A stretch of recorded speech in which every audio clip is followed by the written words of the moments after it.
This is the 2021 Nissan Altima ProPilot SL. And well, ProPilot may be a new term that you're hearing because ProPilot is new for 2021, and the Nissan Altima is the first car to be launched with ProPilot in the Middle East.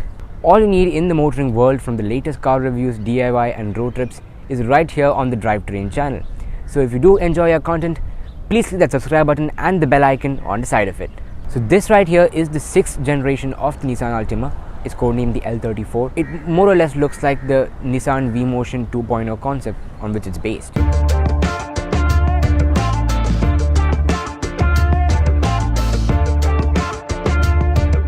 Altima we have today is powered by a 2.5 litre 4-cylinder petrol engine which produces 188 horsepower.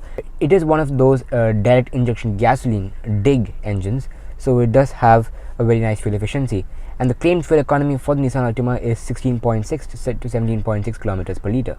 Now, as sporty as the sedan is, it is still powered by a CVT transmission. Now, CVT is not the most exciting term in the automotive world when it comes to enthusiast driving of cars, because the CVT, well, it's a single speed transmission. It stands for continuously variable transmission, so it only has a single long gear. Now, the CVTs on most cars are very lethargic and they take their own sweet time to respond. But with the Nissan CVT, it is a very good transmission and it does offer a very good response. So you've got this mean look in the front with this large V-Motion grille, a lot of chrome bits over here. We have the glass finish for the Nissan logo. Then we do have LED headlights with this V-shaped DRL that goes over here. You've got your standard halogen headlamps over here which lights the road up ahead. On the lower section, you've got the LED fog lamps which do look pretty nice. So this is a floating roof design which the Nissan Altima has, and it's not very pronounced on this car because of course the car is black, and it's the black part over here which helps to break the monotony and give it the floating roof design. Second is keyless entry. You do have keyless entry. If you have the key in the pocket, you can just have keyless access to the vehicle by just keeping your hand right here, and lock the vehicle by just clicking this button right here. You do have electrically foldable mirrors with these LED turn signals. We have 17-inch alloy wheels on the high-end SL trim.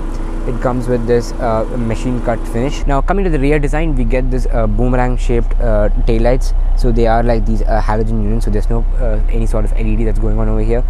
We have an SL badge that goes over here. We have the Nissan logo right here and the Altima badge right there. What else? They've given sporty elements on the lower half of the bumper, if you can see. So you do have dual exhaust on each side, and they've added these rear diffuser elements over here, which helps to increase the downforce. Not that the Altima is a sports car, but it still increases the fuel efficiency. So let's open the boot. It's not an electric tailgate. You can open just like this.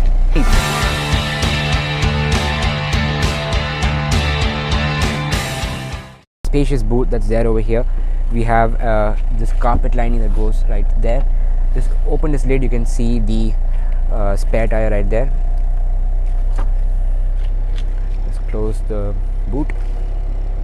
Interiors of the Altima is where you really feel the difference, and a whole revelation has taken place here. The interiors of the Nissan Altima is very plush and luxurious. You have this classy wood touch that goes on the dashboard. We have these well finished and simplistic dashboard design with these AC vents and the floating touchscreen. Step into the car for the first time, what takes center stage is this 8-inch floating Nissan Connect touchscreen system, which comes with Apple CarPlay, Android Auto and Bluetooth connectivity. In addition to all this, you do have certain features of this particular system. I think the most convenient part of using this system is that it has these inbuilt shortcut buttons on the screen, which is pretty useful. And apart from that, you do have inbuilt navigation. It's not the most fluid screen that I've used until now, but it's still far better than the ones that are there in the market. Down here we have the controls for the dual zone automatic climate control. Below the HVAC controls, we have a USB-C port, a USB-A port, an aux port and a 12-volt charging socket. Then in this central console, we have our cup holders right here, and we have 5 gears right here: park, reverse, neutral and drive for the CVT transmission, where L is used for a more powerful response. Then we have the engine start stop button, and it does have an electronic park brake, so you don't have a foot brake, and it has an auto hold feature. And now what the auto hold feature does is that, let's just say that you are at a stoplight, and if you have the auto hold feature enabled, you can just take your legs off the brake pedal and the car will stay stationary. And the glove box, well, it's pretty spacious, but right now the user manuals are taking up all the space in it, so it's pretty much non-existent. And then comes the central console, and this armrest right here, it does have a leather finish on it, so it's a very comfortable place to be in. Now let's discover the space in this. So it has this tray for organizing things, and any sorts of charging sockets, well, nothing really. And coming to the seats, well, the Nissan Altima is also featured with the same zero gravity seats, and these zero gravity seats were developed in coordination with NASA. It offers 14 points of support in the spine, and so they are extremely comfortable. So you do have power adjustments for both the driver and the passenger, but while the driver can lower and raise the seats and push them forward and backward and recline them, the passenger seats can only move forward and backward and be reclined. They cannot be pushed upwards or downwards. Not that it's really a feature that is to be missed, but if they could do it for the driver's seat, they could definitely do it for the passenger too. Another cool part of the electronic seats is that as soon as you switch off the car, and when you go to open the doors, the seats will push you backwards so that you have enough space to exit. And when you switch on the car, it brings you back to your previous memory position. So let me just start the car right now. Pushes me forward. And both the driver and the passenger seats do have a ventilation. Coming to the top, we have the sunroof, and the sunroof is, well, a pretty tiny sunroof. You can see right here, it's pretty small, and the sunroof can be opened by just clicking this button right here. You can see the sunroof, it opens up.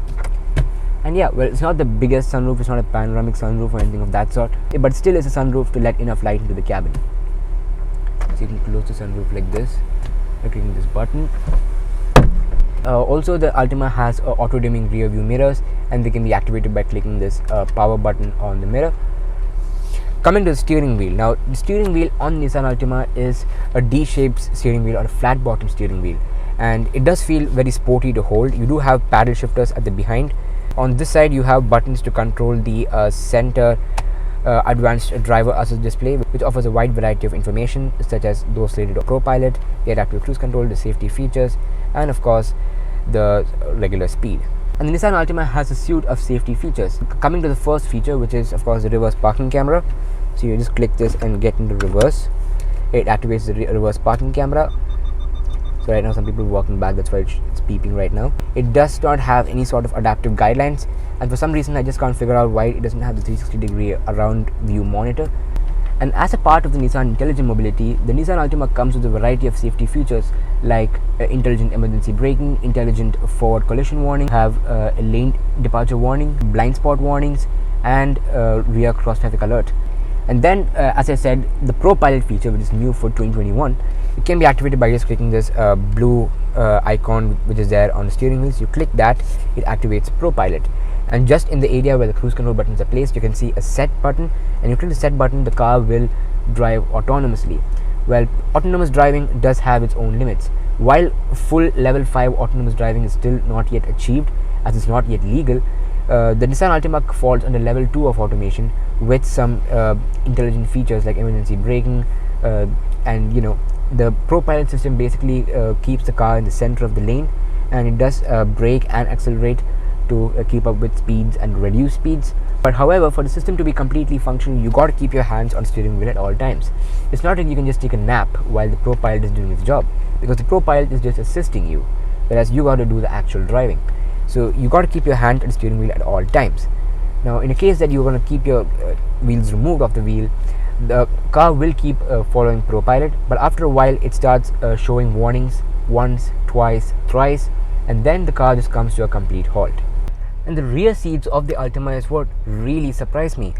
If you can see this right now, I have ample amount of legroom. I mean, legroom means it's not just legroom for symbolic purposes. It really is proper legroom. I've got enough amount of headroom, and it's very spacious in the rear out here, and something which I don't usually say with a sedan, but the Altima is exceptional. It really is spacious back here. I think that's one of the biggest highlights of the Altima, and that's what I really like. For the rear passengers' convenience, we do have two AC vents right here, and a USB-C charging socket, a USB-A charging socket, and the rear passengers also have this foldable armrest with two cup holders.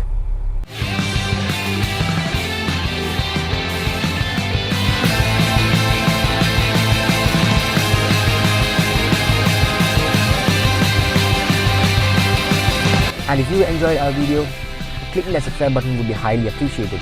And let us know in the comment section which car you would like to see next. Once again, stay safe, have a great day, and goodbye.